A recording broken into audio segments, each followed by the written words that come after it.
been dodging questions about her for at least 2 months. There was also this incident where somebody asks about her love scenes, and he abruptly ends the interview, and you could tell that he's angry. And then, what do you know? There are these videos that come to light that seem to show him being flirty with this Maggie woman on stage, who, again, like we said, is only 25 years old, and changing the lyrics of songs. A song, The Fighter, that he wrote for Nicole Kidman, changing the lyrics that were about her to something that was about Matt. It all started quietly, like most scandals in Hollywood do. A few whispers here, a suspicious post there, and suddenly the entire entertainment industry found itself staring at something no one ever saw coming. Country star Maggie Baugh, once seen as an innocent talent with a bright future, had just thrown a spark into a powder keg that's been sitting under Keith Urban's carefully built image for years. And when those explosive text messages hit the court record, even Keith's closest friends couldn't believe what they were reading. The night Maggie's name began trending, social media practically froze. Fans scrolled through their feeds in disbelief as screenshots surfaced, cryptic texts allegedly between Maggie and someone who appeared to be Keith himself.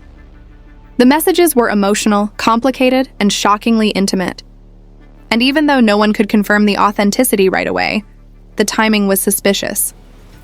Maggie was locked in a bitter legal battle involving her former management, and now the same case had pulled Keith Urban into the storm. At first, fans thought it was a publicity stunt, but within hours the story took a darker turn. Court insiders leaked that Maggie's legal team had introduced the messages as evidence, not for publicity, but to defend herself against accusations that she'd breached a contract under emotional distress.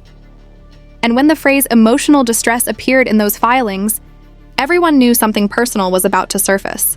Reporters rushed to dig deeper, tracing the alleged conversations to a time when Keith was supposedly mentoring young country artists through private studio sessions. That alone wouldn't raise eyebrows. Keith had always been known for guiding new voices in Nashville, but the tone of the leaked texts suggested something far more complicated than mentorship. Maggie's messages painted a picture of confusion and heartbreak. There were mentions of trust, betrayal, and what she called promises that disappeared. One of the alleged texts read, "You told me I was safe. You told me I mattered." Now everyone's pretending this never happened. The reaction was immediate and brutal. Some fans accused Maggie of fabricating everything for attention, while others demanded answers from Keith. And through all of this, Nicole Kidman's name started circulating online. People began asking the question no one dared to before. What did Nicole know? For years, Keith and Nicole had been Hollywood's picture-perfect couple, graceful, glamorous, and seemingly unshakable. But insiders have always said that behind every perfect image lies an unspoken truth. And for Nicole, that truth may have been unfolding right under her nose. When Maggie's lawyer hinted that the messages were backed by digital verification, things got serious fast. Keith's legal team immediately denied any wrongdoing, calling the entire situation a misrepresentation of private professional communication. Still, fans couldn't ignore the raw emotion in those texts. There was pain in them, pain that didn't sound professional. Then came the court hearing. Cameras weren't allowed inside, but witnesses later described the tension as electric. Maggie sat quietly beside her lawyer, her hands trembling. She avoided eye contact with everyone in the room. And when Keith arrived, dressed sharply but visibly tense, the air shifted. The judge reviewed the evidence packet, the now infamous string of messages, and asked both parties to clarify their connection. That's when things got intense. Sources claimed that Maggie's attorney stood up and stated flatly, "These messages demonstrate a personal and emotional entanglement that directly contributed to my client's distress and her withdrawal from contractual obligations." Keith's lawyer shot back instantly, arguing that the texts were either taken out of context or manipulated. But when the judge asked if digital forensics had been done, Maggie's side confirmed they had authentication reports. The room reportedly went silent. Outside the courthouse, the press swarmed. Paparazzi shouted questions. "Keith, are the messages real? Maggie, were you involved with him? Nicole, are you standing by your husband?" But none of them said a word. For the next several days, the internet exploded. Fans dissected every frame of old interviews, looking for tension between Nicole and Keith. They replayed red carpet clips, zoomed in on tiny gestures, averted eyes, forced smiles, subtle distance. And as more supposed texts surfaced online, public sympathy started leaning toward Maggie. She released a brief statement on social media saying, "I never wanted this to happen publicly, but the truth was never meant to stay hidden forever." That single sentence changed everything. Suddenly, it wasn't just about rumors. It was about a young woman standing up against what she implied was manipulation by someone with immense power. Her followers doubled overnight. Hashtags supporting her filled timelines, while Keith's fan base split down the middle. Some defended him passionately, saying he'd always been respectful and professional. Others argued that where there's smoke, there's fire, but the most shocking twist was still to come. During the second week of hearings, Maggie's lawyer presented a new piece of evidence, an audio file allegedly tied to one of the text conversations. The court didn't release the file publicly, but multiple reporters confirmed that it was played in full during a closed session. Whatever was on that recording left the courtroom shaken. When the session ended, witnesses described Keith as pale and silent, walking straight past the cameras without a word. From that moment on, the narrative shifted again. Keith's team stopped denying the text outright and instead focused on framing the situation as a miscommunication blown out of proportion. They suggested the messages reflected professional mentorship misunderstood by outsiders, but fans weren't buying it, especially after another bombshell detail emerged. The timeline of those texts allegedly overlapped with a period when Nicole was filming overseas, meaning Keith and Maggie had been working together without his wife present. For Nicole, the humiliation was unbearable. She's built a career on dignity, privacy, and control. 3 things that now seem to be slipping away. Sources close to her claimed she broke down after learning about the audio file.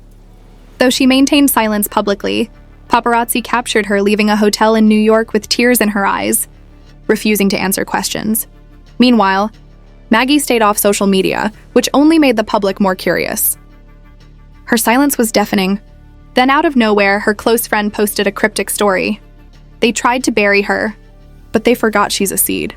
The message went viral, interpreted as confirmation that Maggie was standing strong despite pressure from the industry.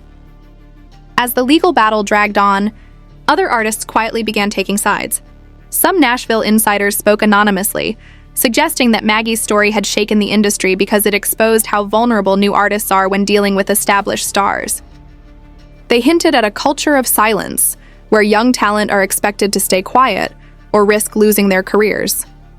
For Keith, the fallout was devastating. Sponsors began reconsidering contracts. Radio stations pulled back from heavy rotation. Even longtime collaborators distanced themselves. The man once celebrated as a clean, humble country icon was now fighting to save not just his reputation, but his legacy. But what really crushed him was what happened next. Reports emerged that Nicole had temporarily moved out of their home in Nashville. Insiders claimed she needed space to think. Fans noticed she stopped wearing her wedding ring during press appearances. The couple's publicist called it a scheduling coincidence, but few believed it. Then, one evening, a video surfaced. Shaky phone footage apparently taken near Keith's studio. In it, you can hear raised voices, followed by a man who sounds eerily like Keith shouting, "You don't know what you've done!" The video went viral within minutes, even though its authenticity couldn't be verified. Still, the damage was done. For the first time in decades, Keith Urban, one of the most respected names in country music, found himself on the defensive. He canceled appearances, avoided interviews, and disappeared from social media. Nicole flew to Australia with their daughters, and fans feared the marriage was over. As for Maggie, her career took an unexpected turn. What started as a controversy transformed into a strange kind of empowerment. Major networks reached out for interviews, and her music streams skyrocketed. But the cost was enormous.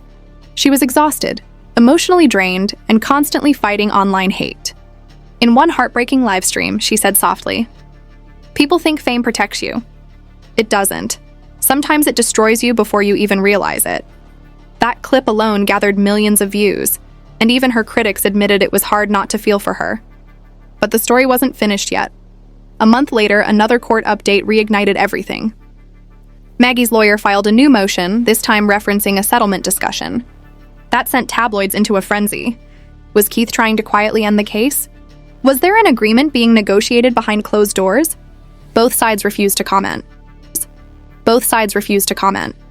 Then, in a move that stunned everyone, Maggie suddenly deleted all her social media accounts. Fans panicked. Some feared she'd been pressured to silence. Others thought she was simply stepping away to heal. Either way, her disappearance only deepened the mystery. Keith eventually resurfaced, but not with a press statement. Instead, he released a song.